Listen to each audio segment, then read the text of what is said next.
하나님의 말씀 요한계시록 19장 1절부터 10절 말씀입니다. 이 일 후에 내가 들으니 하늘에 허다한 무리의 큰 음성 같은 것이 있어 이르되 할렐루야, 구원과 영광과 능력이 우리 하나님께 있도다. 그의 심판은 참되고 의로운지라. 음행으로 땅을 더럽게 한 큰 음녀를 심판하사 자기 종들의 피를 그 음녀의 손에 갚으셨도다 하고, 두 번째로 할렐루야 하니 그 연기가 세세토록 올라가더라. 또 24장로와 네 생물이 엎드려 보좌에 앉으시 하나님께 경배하여 이르되 아멘 할렐루야 하니, 보좌에서 음성이 나서 이르시되 하나님의 종들 곧 그를 경외하는 너희들아, 작은 자나 큰 자나 다 우리 하나님께 찬송하라 하더라. 또 내가 들으니 허다한 무리의 음성과도 같고 많은 물소리와도 같고 큰 우레소리와도 같은 소리로 이르되 할렐루야, 주 우리 하나님 곧 전능하신 이가 통치하시도다. 우리가 즐거워하고 크게 기뻐하며 그에게 영광을 돌리세. 어린 양의 혼인 계약이 이르렀고 그의 아내가 자신을 준비하였으므로 그에게 빛나고 깨끗한 세마포 옷을 입도록 허락하셨으니 이 세마포 옷은 성도들의 옳은 행실이로다 하더라. 천사가 내게 말하기를 기록하라. 어린 양의 혼인잔치에 청함을 받은 자들은 복이 있도다 하고, 또 내게 말하되 이것은 하나님의 참되신 말씀이라 하기로, 내가 그 발 앞에 엎드려 경배하려 하니 그가 나에게 말하기를 나는 너와 및 예수의 증언을 받은 내 형제들과 같이 된 종이니 삼가 그리하지 말고 오직 하나님께 경배하라. 예수의 증언은 예언의 영이라 하더라. 아멘.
빛나고 깨끗한 세마포 옷에 대해서 말씀을 드리겠습니다.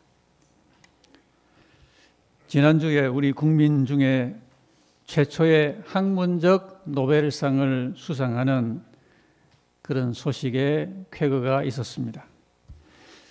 그 개별 작품들은 물론 우리 기독교적 분별이 필요하겠습니다. 문학이란 것이 그 자체가 영감이 있는 것이죠. 그리고 표현력이 있고 공감이 또한 요구됩니다. 그리고 이해력이 중요하죠. 한 작품을 잘 이해할 때 우리가 그 의미와 가치를 또한 교훈을 받습니다. 그런데 우리 기독교 신앙이 더 그렇습니다. 기독 신앙의 특징은 하나님의 말씀에 대한 우리 이해와 믿음에 있습니다. 이 점은 아주 중요하고 기본적인 신앙의 요점입니다. 우리 믿음 자체가 어디서 옵니까? 믿음이 말씀에서 오는 것입니다. 로마서 10장 말씀에 믿음은 들음에서 나며 들음은 그리스도의 말씀으로 말미암는다 그랬습니다. 그래서 우리 신앙이 말씀에서 멀어지면은 결코 건강하거나 정상적인 것이 될 수가 없는 것입니다. 우리가 신앙을 키우고 더 신앙을 강화하려면은 말씀을 읽고 듣고 공부하고 묵상하고 생활에 적용을 하면서 열심히 말씀 생활을 해야 되는 것입니다. 우리 믿음이 강화되는 것은 하나님 말씀을 이와 같이 열심히 사용하는 우리의 선택입니다. 우리 의지적인 선택으로 날마다 그 말씀을 가까이 할 때 믿음이 더 자라게 되는 것입니다. 풍요한 신앙이란 결코 저절로 생기는 게 아닙니다. 하나님의 값없는 그 은혜의 선물을 우리가 믿음으로 사서 내 것으로 얻고자 하는 각고의 노력이 필요한 것입니다. 이러한 말씀의 노력과 우리의 수련이 합쳐져서 우리 믿음이 더 강화되는 것입니다. 오늘 우리가 요한계시록의 말씀을 읽었는데 요한계시록은 성경의 마지막 책이죠. 오늘 이 책은 결코 간과될 수 없는 정경의 말씀이에요. 우리가 이 책의 말씀에 대한 어떤 선입관도 오해도 없이 우리 예수 믿는 우리 모두가 반드시 잘 이해해 나가야 되는 예언 계시의 말씀이에요. 여러분, 이 아이들, 어린 애들은 이 우유를 먹잖아요. 근데 성인들은 그 우유를 그렇게 먹어서는 생활을 해낼 수가 없죠. 영양가를 고루 갖춘 단단한 음식을 먹어야 성인다운 생활을 할 수 있는 에너지를 공급을 받습니다. 이와 같이 이 단단한 음식이라는 것은 우리 믿는 사람이 하나님 말씀을 공부하고 연구하고 묵상하고 이 순종하는 이 모든 말씀 생활에 필요한 것이 단단한 말씀이라고 하는 것입니다. 그래서 오늘 이때 예수님 믿는 우리 개인과 또 함께 믿는 우리 믿음의 교계 전체가 성숙해지기 위해서는 반드시 단단한 음식도 잘 먹고 하나님 말씀을 두루두루 섭취해서 우리가 경건의 수련을 게을리하지 아니할 때 우리가 이 시대에 부름받은 개인과 공동체가 될 수가 있는 것입니다. 요한계시록이라는 말씀은 특징이 있습니다. 그것은 먼저 성경 전체에 대한 종합 정리와 결론이 요한계시록의 말씀으로 우리에게 주어진 것입니다. 학생이 학교 공부할 때 한 학기 중간에 수업을 혹시 놓친 학생이라도 종합 정리와 결론을 잘 배우면은 커버가 되죠. 그와 같습니다. 우리가 이 성경의 마지막 책을 통하여 우리의 모든 말씀에 필요한 그 사항들을 잘 결론적으로 교훈을 종합해서 받을 수가 있습니다. 그래서 이 성경의 66권 가운데 이 요한계시록이 제일 마지막에 쓰여졌어요. 주 95년경에 66권 중에 제일 최종적으로 기록이 된 말씀인데 인간의 책에도 이 책이 유명해지면은 첫 1판이 나오고 증거판이 나오고 최종판이 있고 그러듯이 하나님의 정경의 이 계시 66권도 바로 이 책에서 최종 완성적인 형태로 기록이 되어 있는 것입니다. 그래서 앞에 나오는 모든 말씀에서 간결히 언급된 그런 교훈들이 이 책에서 더 구체적이고 더 자세하고 더 확실하고 더 온전한 완결판으로 설명이 기록되어 있는 것입니다. 그래서 이 책에만 언급되고 있는 게 두 가지가 강조가 됩니다. 하나는 첫 장에 나오는 축복의 선포인데요. 이 책의 말씀을 읽는 자와 듣는 자와 그 가운데 기록한 것을 지키는 자가 복이 있나니 때가 가까움이라 그랬습니다. 이런 축복을 선포하고 시작하는 그런 말씀은 성경 전체에서 드물죠. 그래서 우리가 갖고 있는 이 요한계시록의 말씀을 읽어야 되고 들어야 되고 그 가운데 기록한 것을 지켜야 되는데 그것은 복 있는 자가 되기 위함인 것입니다. 그 다음에는 이 책의 마지막 장에 보면은 경고의 선언도 나옵니다. 누구든지 이것들 외에 더하면은 하나님이 이 두루마리에 기록된 재앙들을 그에게 더하실 것이고, 누구든지 이 두루마리에서 말씀에 제하면은 하나님이 이 책에 기록된 생명나무와 거룩한 성에 참여하는 것을 제해버리겠다. 이런 경고의 말씀도 주고 있는 것입니다. 그래서 오늘 우리 19장을 좀 공부를 할 텐데 잘 이해하셔서 우리의 소망이 내실 있는 소망이 되어서 날마다 소망의 빛 가운데 우리가 걸어가야만 되는 것이죠. 우리가 이 시간에 먼저 마음에 새기고자 하는 요점은 구원사적인 승리의 절정이 바로 지금 여기에 나타나고 있다는 것입니다. 우리가 오늘 19장을 읽었습니다. 그런데 이 19장은 내용적으로 보면 16장에서 연결이 됩니다. 그 사이에 나오는 17장, 18장은 중간 설명 계시로 나오는 두 장이고요. 16장의 마지막 절이 이어서 19장의 첫 절로 연결되는 것입니다. 그럼 16장은 어떤 내용입니까? 16장은 하나님의 진노의 7 대접이 땅에 쏟아지는 그런 계시예요. 즉 7 대접의 그런 진노가 나오는 장이 16장인데 그 가운데서 제 6번째 대접이 쏟아질 때 중요한 일이 일어나는 것입니다. 6번째 대접이 쏟아지게 될 때 악령들이 하나님의 큰 나라에 있을 전쟁을 위해서 이 모든 세상의 왕들을 모읍니다. 한 군데 집결을 시킵니다. 요한계시록 16장 16절에 그런 말씀이 나옵니다. 거기 보면은 그 악령들이 왕들을 모으는 장소가 나옵니다. 바로 아마겟돈이라는 장소입니다. 저 말씀에 그렇게 기록이 되어 있죠. 이 새 영이 히브리어로 아마겟돈이라 하는 곳으로 왕들을 모으더라 그랬습니다. 그래서 이 아마겟돈이라는 것은 세상 최후의 전쟁을 가리키는 상징어입니다. 최종 전쟁이 일어나는 그 지명이에요. 결코 영화나 소설 제목이 아니고 하나님 말씀에 명백히 적혀 있는 계시의 장소예요. 자, 우리가 이 오늘 읽은 19장은 이제 하나님의 구원 역사가 최후 승리로 나아가는 그 클라이맥스를 우리에게 충만한 환희 가운데 기록해 주고 있습니다. 여러분, 구약의 모세가 그리고 하나님 백성이 여호수아와 더불어 전쟁을 통해서 하나님으로부터 받은 그 위대한 승리를 기념한 하나님의 성호가 뭐죠? 여호와 니시죠. 여호와는 나의 깃발, 여호와는 나의 승리.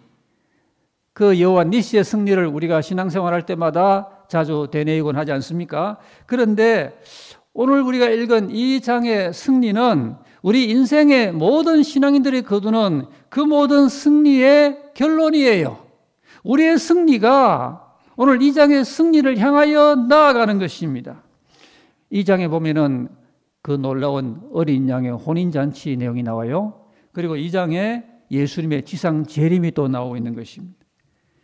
그래서 주님께서 지상에 재림하셔서 땅 위에서 남아서 하나님을 반역하는 그 잔존 세력과 더불어 최종 전쟁이 일어나는데 이 최종 전쟁을 통해서 주님이 악한 세력들을 파멸을 시키시고 최후 승리를 거두는 것입니다. 그래서 하나님의 이 승리가 오늘 이 장에 절절마다 넘치고 있습니다. 여러분, 주님의 이 승리가 우리의 참된 승리요 진정한 승리의 고백이 되어야만 되는 것입니다. 우리가 이 땅에서 내가 거두는 승리도 감사하고 내 개인이 살아가다가 하나님 허락하신 승리를 응답받는 것도 좋지만은 그러나 참되고 영원한 승리는 하나님께서 오늘 이 장면에서 우리를 위해서 거두게 해주시는 이 승리가 진정한 승리가 되는 것입니다. 지상의 일이나 인간의 그 희망사항에다가 소망이라는 말을 쉽게 쓰지 않아야 될 이유가 바로 여기 있는 것입니다. 주님께서 이제 하늘의 군대들과 함께 드디어 백마를 타고 땅으로 내려오십니다. 한번 상상해 보십시오. 얼마나 위대한 장관입니까? 이 땅에서 십자가 지실 때는 그렇게 부끄러운 치욕 가운데 주님은 죽으셨어요. 죽음을 맛보시고 부활하시고 승천하시더니 이제는 백마를 타고 하늘의 군대와 더불어 땅에 남아있는 모든 악한 세력을 최종 정리하기 위해서 하늘에서 땅으로 내려오시는 그 장면이 오늘 이 장에 기록이 되고 있는 것입니다. 이어서 나오는 내용에 보면은 지상의 그 악한 세력들은 너무도 놀랍게도 하늘에서 내려오는 예수님과 그 하늘의 군대와 더불어 전쟁을 벌입니다. 무모하기 짝이 없죠. 그래서 예수님과 더불어 이 땅의 악한 세력들이 벌이는 그 전쟁은 오래 갈 것도 없습니다. 지상의 악한 세력들은 내려오시는 예수님과 그 하늘 군대 앞에 상대가 되지 않는 것입니다. 그래서 19장 20절에 보면은 그 세력들의 우두머리가 있는데 누굽니까? 짐승과 거짓 선지자가 그때 사람들을 유혹하고 나쁜 대로 몰고 가는 그 모든 악한 일을 횡행하는 그 우두머리가 짐승과 거짓 선지자인데 이들을 주님이 바로 잡아서 산채로 유황불못에 던져버립니다. 그리고 그들을 따르던 부하 세력들도 전부 죽음을 면치 못합니다. 그리고 20장에 이어서 보면은 그들을 배후에서 궁극적으로 조종하던 자가 누군가니 바로 마귀 사탄이죠. 이 마귀 사탄도 이때 예수님에게 잡혀가지고 결국에는 결박이 되어서 1000년 동안에 무저갱에 던져져 버립니다. 실로 너무도 통쾌하고 위대하고 영광스러운 승리가 이 장에 이렇게 펼쳐져 우리에게 소망을 주고 있는 것입니다. 여러분, 우리는 우리의 승리를 주님의 이 승리로 집중해야 되겠습니다. 땅에서 거두는 작은 승리를 바라보고 일희일비하다가는 우리가 이 승리에 대한 초점을 놓치기가 쉬워요. 복음서에 보면은 예수님께서 70명의 문도들에게 권능을 주어서 귀신을 쫓아내고 전도하라고 하는 그런 능력을 주었죠. 이들이 주님의 보냄을 받아가지고 다니면서 전도하면서 주님의 이름을 전파하니까 놀라운 일이 귀신들이 항복을 합니다. 너무너무 기분이 좋아가지고 돌아와서 주님께 보고하죠. 주여 주여, 우리가 복음을 전하고 주의 이름으로 그렇게 말씀을 전파하니까 귀신들이 항복합니다. 너무 흥분해서 예수님께 보고하는데 그때 주님 말씀이 귀신들이 항복하는 걸로 너무 기뻐하지 말아라. 하늘에 너희 이름이 기록된 것으로 기뻐해라 그랬습니다. 여러분, 우리가 이 땅에서 기도 응답 받는 것도 좋고 삶에서 소소하게 거두는 승리도 좋지만은 그런 승리에 너무 몰두하다가는 하늘의 위대한 승리를 향한 우리의 집중력이 산만해지기 쉬운 것입니다.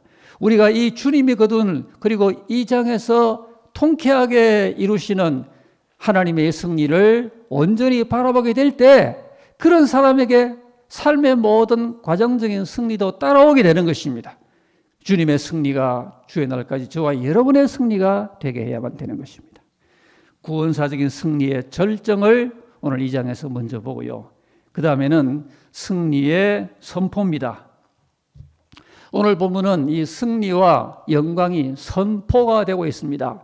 선포란 것은 팡파르란 말이죠. 아주 놀라운 사람들 앞에 알려야 될 중요한 내용이 있다면 그것을 팡파르와 더불어 선언하는 것이죠. 로마의 장군이 전쟁에서 이기고 개선장군으로 돌아올 때 로마의 승리를 그와 같이 팡파르와 더불어 선포하는 그런 것처럼 오늘 이 장은 이제 이와 같이 승리의 선포가 이어졌는데 굉장히 중요한 내용입니다. 잘 이해를 하시기 바랍니다.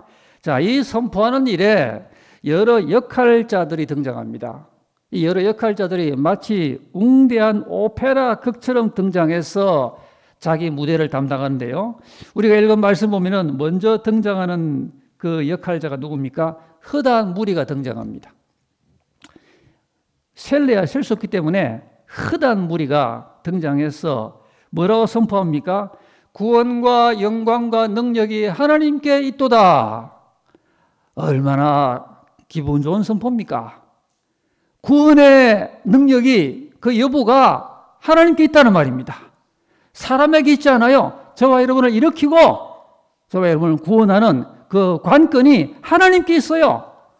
하나님께만 잘 보이면은 영혼이 잘 되고 범사가 잘 되고 강건하고 지금도 승리하고 나중에도 승리하는 것입니다. 이 승리를 선포를 하는 대상이 누군가 하니 음녀입니다. 여기 이 말씀 가운데 음녀란 말은 하나님을 잘 섬기고 앞장서서 영광 돌리고 그래야 될 세력이 오히려 하나님을 등지고 반역하는, 그래서는 안 되는 세력이 오히려 하나님을 반역하는 이 비극적인 모습을 두고 그런 세력을 두고 음녀라고 그렇게 말했어요. 이 음녀에 대하여 심판하시는데 그렇게 하나님을 거역하는 이 음녀의 세력을 심판하시는 하나님의 그 심판은 참되고 하나님의 구원은 참됩니다 라고 선언하는 거예요. 그 다음에 또 두 번째 등장하는 역할자가 누구죠? 24장로와 네 생물입니다. 요한계시록의 중요한 역할자죠. 이들이 보좌주위에서 하나님을 찬양하는 아주 존귀한 신분인데요. 이들이 화답을 합니다. 우리 찬양대가 찬양한 다음에 우리도 하나님을 화답하죠? 이런 것처럼 자, 이 24장로와 네 생물이 뭐라고 화답합니까? 간단한 말입니다. 아멘, 할렐루야. 이렇게 화답하는 겁니다. 이 네 생물과 24장로가 앞에 나오는 그 말이 구원이 하나님께 있습니다라는 말이 옳습니다 라고 동의제청하는 그런 화답의 선언을 하는 것입니다. 그 다음에 또 어떤 역할자가 나온가 하니 음성을 발하기를 찬송하라 라고 명령합니다. 여러분, 찬송은 명령이에요. 그래서 사도 바울이 우리가 하나님을 향하여 또 살면서 기뻐하라. 근데 어떻게 기뻐하라 그랬나요? 항상 기뻐하라 그랬습니다. 찬송은 저와 여러분이 명령으로 받는 우리의 경건의 중요한 핵심인 것입니다. 그래서 우리는 찬송을 명령으로 받기 때문에 좋은 일이 있을 때나 굳은 일이 있을 때나 하나님의 명령인 찬송을 해야 되는 것입니다. 지난 한 주간에 여러분 얼마나 찬양하셨습니까? 바울과 실라는 전도하다가 애꿎게 매를 맞고 감옥에 갇혔어요. 그래도 찬송했더니 감옥이 흔들리는 기적이 일어나지 않았습니까? 찬송하라는 그런 명령을 주고 있고요. 그 다음에 이제 중요한 역할자가 나옵니다. 이들이 바로 6절과 8절에 하늘의 대합창단의 코러스가 나오는 것입니다. 핸델의 유명한 오라토리오 이 메시아에서 후반부에 절정을 이루는 그 유명한 두 곡이 바로 요한계시록의 찬양을 배경으로 하고 있습니다. 2부의 마지막 곡이 할렐루야송이죠. 이 할렐루야 코러스가 오늘 본장에 나오는 19장의 본문을 배경으로 하고 있고요. 그 다음에 3장의 마지막 곡이 아멘 코러스죠. 아멘 코러스는 요한계시록 5장에 나오는 그 영감을 배경으로 하고 있는 것입니다. 핸델이 요한계시록을 많이 읽었던 것 같아요. 이 말씀을 통해 영감을 받고 프루의 명곡 메시아를 작곡을 하게 된 것입니다. 이 대합창단 코러스가 6절과 8절에서 우리에게 요한계시록의 총요약을 담고 있습니다. 이들이 우리에게 알려주는 그 선포의 요점을 여러분께 말씀을 드리겠습니다. 먼저 선포하는 첫째 내용은 전능하신 하나님이 우리를 모두를 통치하시도다라는 것입니다. 하나님이 통치하신다. 우리가 이런 선포를 해야 됩니다. 지금도 우리가 살면서 하나님이 통치하신다라고 선포하면은 악령들이 물러갈 것을 믿으시기 바랍니다. 하나님 우리 교회 성도들의 삶을 통치하고 가정을 통치하고 사업을 통치할 때 그때 하나님의 허락하는 은혜와 축복과 승리만이 가득하게 채워지는 것입니다. 그가 통치하신다. 결코 미래가 아니라 과거형으로 표현했어요. 하나님이 통치하신다라고 이렇게 대합창단이 먼저 코러스로 합창을 하고요. 그 다음에 나오는 선포는 오늘 본문 7절 말씀이에요. 우리가 즐거워하고 크게 기뻐하고 주께 영광을 돌리세 그랬습니다. 이 대합창단도 이렇게 선포합니다. 그래서 우리는 결코 믿음 생활하면서 기죽은 것처럼 어깨를 축 늘어뜨리고 낙심하고 그렇게 살아서는 안 되는 것입니다. 오늘 이 코러스는 뭐라고 선포한다고요? 우리가 즐거워하고 그냥 기뻐하는 정도가 아니라 크게 기뻐하고 주께 영광을 돌리자 그랬습니다. 이것은 천사의 선포고 이 코러스의 선포이기 때문에 우리도 살면서 주의 선포를 해야 돼요. 그런 가사의 내용이 되는 것입니다. 그 다음에 세 번째 선포는 중요합니다. 어린 양의 혼인잔치 기약이 이르렀다라는 것이죠. 여기 혼인잔치 기약이라고 혼인 기약이라고 말했는데 원어에는 그냥 혼인식이라는 한 단어예요. 자, 무엇이 이제 이르렀다고요? 어린 양의 혼인식이 이르렀어요. 과거형이에요. 어제도 저희 가까운 친구 목사님의 그 딸이 결혼을 해서 축하하는 시간이 있었는데 참 이 결혼식은 교회에서 결혼식 하니까 더 은혜가 되더라고요. 그래서 함께 기쁨을 나누었습니다만 여러분 인생사에 최고의 기쁜 예식은 뭐니 해도 혼인식입니다. 혼인식에는 주인공이 있어요. 가장 행복하고 가장 스포트라이트를 받는 모든 사람이 부러워하는 그 두 사람 누굽니까? 신랑과 신부죠. 이와 같이 인류 역사에 최고로 복된 주인공들이 누굽니까? 바로 이 주님의 혼인식에 참여하는 주님의 신부들인 것입니다. 이때 신부들이 주님과 함께 혼인식에 동참할 때 온 우주의 천사 천군들이 부러워하며 특별히 주님의 신부들을 향하여 축하의 인사를 건네는 그런 놀라운 장관이 이때 벌어지게 될 것입니다. 마태복음 22장에 보면은 주님께서 비유로 혼인잔치 비유를 말씀했는데 그것도 바로 이 혼인식을 뜻하는 것입니다. 어린 양의 혼인식이 이르렀다. 이 순간을 사모하시고 세상의 여러 기쁜 일들이 여러분 앞에 놓여 있다 하더라도 올해 한 남은 석 달도 안 된 이 날들 동안에 여러분의 그 시간표에 어떤 일들이 기다릴지 몰라도 그러나 저와 여러분이 예수 믿는 신자로 주님의 신부로서 어린 양의 이 혼인식에 온 우주의 주목을 받으면서 천군 천사들의 박수 갈채를 받으며 스포트라이트를 받을 이 순간을 여러분 사모하시고 이 소망을 구체적으로 마음에 깊이 심으시기를 바랍니다.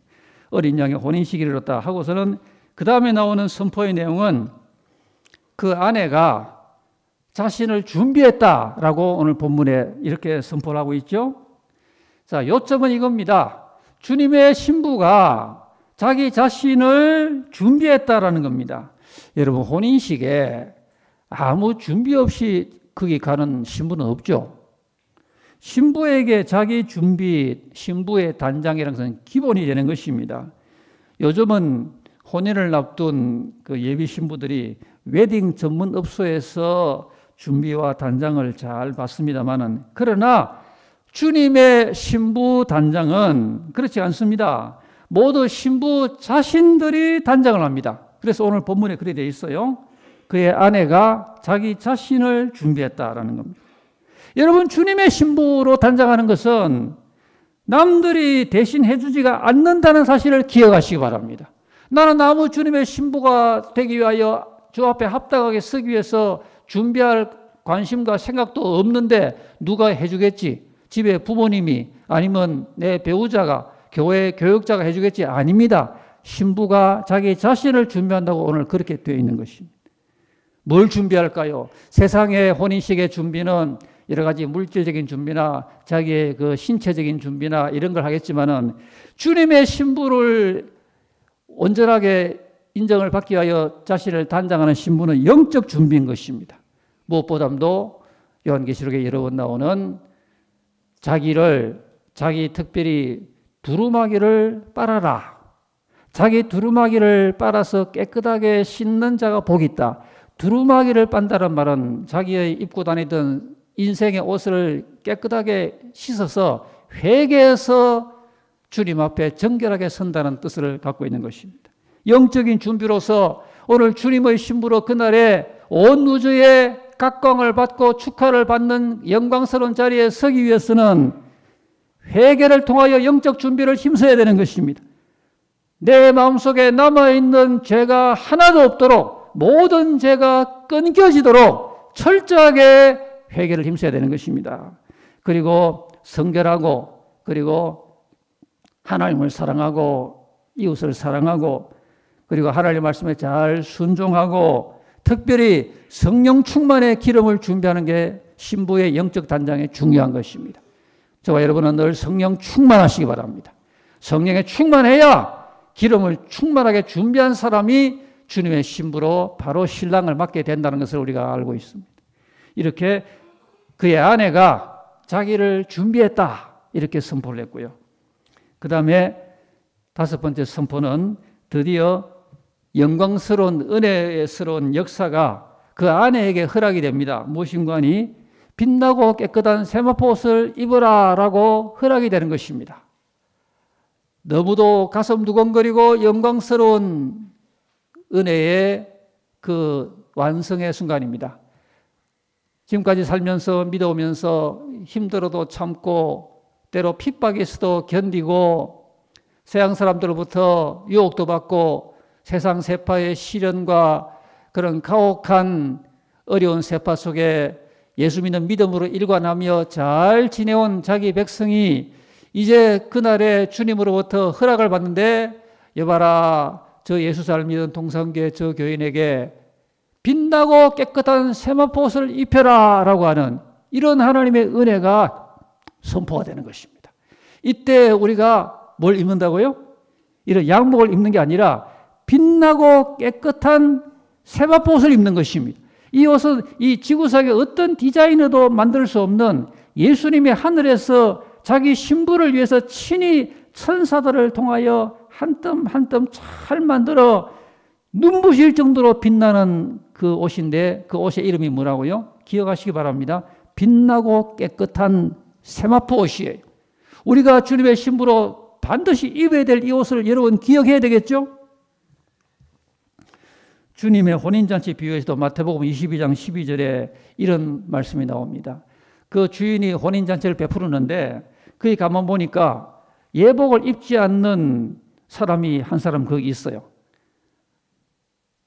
오늘 우리 결혼식에는 그 신랑 신부 말고 특별히 예복을 뭐 입습니까만은 주님의 이 비유에는 바로 신랑 신부만이 아니라 거기에 참가한 하객들도 다 예복을 입어야 되는 그런 혼인식이에요. 근데 주인이 보니까 한 사람이 예복이 없어요. 그래서 말하기를 어찌하여 당신은 예복을 입지 않고 여기 들어왔느냐 하니까 유구무원입니다.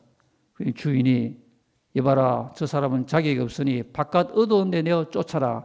그런 말씀이 마태 22장에 나오는 것입니다.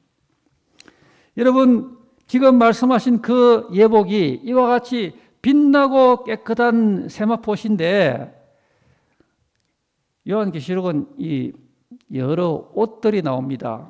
원어에도 옷을 가리키는 여러 단어가 나오는데 여기는 그냥 옷이 아니고 세마포라 그랬습니다. 이 세마포라고 되어 있는 이 단어가 요한계시록에 몇 번 많이 나오지가 않아요. 너무도 눈부실 정도로 빛나고 깨끗한 천상의 옷입니다. 자, 누가 입습니까? 우리가 이 점을 이 시간에 우리가 결론적으로 잘 마음에 담아야 되겠습니다.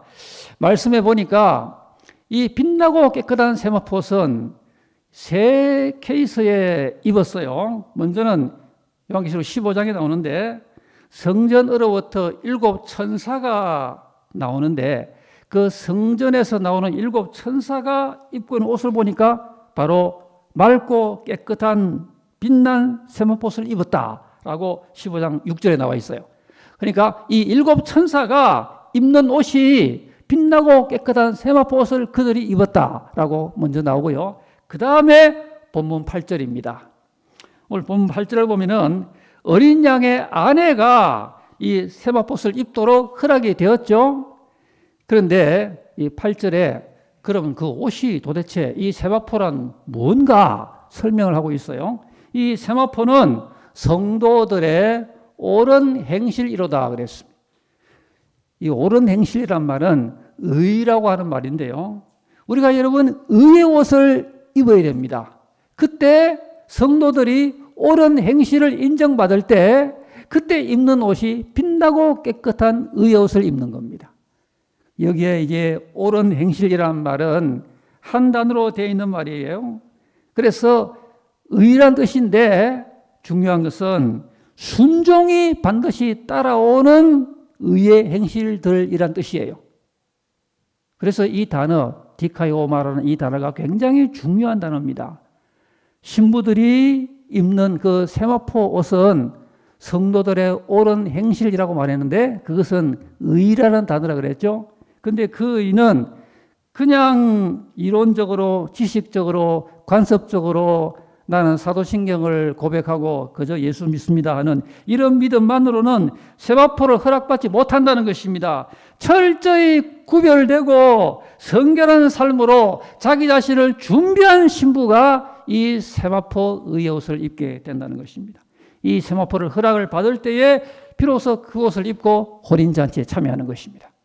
그러므로 우리가 오늘 이 말씀 나눈 저와 여러분 한 사람도 빠짐없이 빛나고 깨끗한 의의 세마포 옷을 입고 그날의 주님의 신부로 서야 되는 것입니다. 그 다음에 남아있는 또 한 번의 그 세마포 옷을 입은 모습이 나오는데 요한계시록 19장 14절입니다. 하늘에 있는 군대들이 희고 깨끗한 세마포 옷을 입고 백마를 타고 그를 따르더라 그랬습니다. 놀라운 광경이죠. 자, 이때 이제 예수님이 하늘의 군대와 함께 그 하늘의 군대들이 입은 옷이 뭐라고 그랬나요? 역시 희고 깨끗한 세마포 옷을 입고 주님과 함께 백마를 타고 내려온다 그랬습니다. 그러니까 주님과 함께 백마를 타고 내려오는 이 하늘의 군대들이 입는 옷이 바로 어린 양의 신부가 입는 옷하고 동일한 옷이죠. 빛나고 깨끗한 옷인 것입니다. 그럼 어떻게 된 겁니까? 바로 어린 양의 신부들이 혼인잔치 때에 하나님의 보좌로 끌어올려져서 그때 빛나고 깨끗한 세마포옷을 입고 혼인잔치에 참여합니다. 그 성대한 혼인잔치를 끝내고 이제 이 아마겟돈이라고 하는 이 지상 최후의 전쟁터에 주님과 함께 백마를 타고 내려와서 손에 철장을 가지고 지상에 남아서 발악하는 악한 세력들을 전부 격파하는 통쾌한 승리를 위하여 이제 지상에 내려오는 것입니다. 이때 주님의 하늘 군대가 입는 옷이 바로 이 옷인데 이 사람들이 바로 천사와 더불어서 주님의 신부들이 올라갈 때 입는 그 옷을 입고 여전히 같은 옷을 입고서 이 땅에 백마를 타고 내려왔어. 철장을 쥐고 세상의 악을 징벌하는 마지막 승리의 전쟁에 동참하는 것입니다. 그러므로 여러분 이 빛나고 깨끗한 세마포는 굉장히 우리가 깊이 생각을 하고 우리가 이 옷을 입는 반절에 서도록 사모하고 늘 믿음 생활에 초점으로 삼아야 되는 중요한 사항인 것입니다. 오늘 우리가 짧은 시간에 19장 말씀을 생각을 했습니다. 시대가 이렇게 어지러워질수록 오늘 우리들은 주님의 날을 선포하고요. 그리고 주님의 신부로 자기를 잘 준비해서 주님이 허락하는 세마포 의의 옷을 나도 반드시 허락을 받고 혼인잔치에 참여하고 주님과 함께 이 세상의 악을 징벌하는 반열에 서도록 믿음생활, 소망생활을 잘 이어가야 되는 것입니다. 주님께서 2000년 전에 회개하라 천국이 가까웠느니라 이렇게 선포했는데 그때로부터 한 60년쯤 후에 사도 요한이 하나님의 최종 역사의 대본을 보고서 오늘 이 19장에 선포를 하고 있습니다. 그러므로 우리들도 오늘 이 선포와 함께 우리 자신을 깨끗하게 하고요. 그리고 우리와 함께 이 시대를 함께 흔들어 깨우면서 주님의 그날에 우리가 다 결코 패배자가 아니라 승리자로 함께 들림도 받고 주님과 함께 이 땅에서 천년 통치에 참여하는 그런 승리의 소망의 백성이 다 되시기를 주의 이름으로 기원합니다.